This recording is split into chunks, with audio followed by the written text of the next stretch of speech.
Tak a tady máme tu finální verzi, jako jo, rozumíte?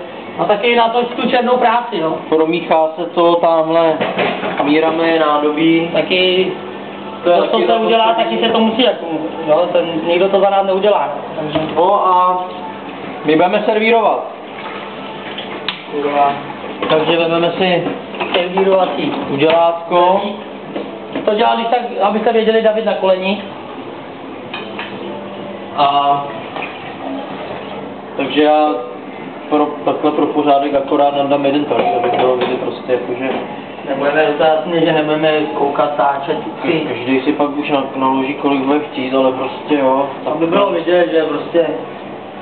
Takhle to tam kydnem. Nám to leze.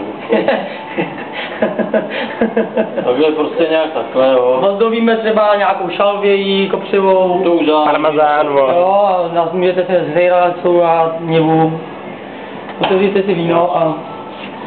Ještě vyhrabu trošku toho spodečku pěkně, aby jsme měli masíko, rozumíte, jo.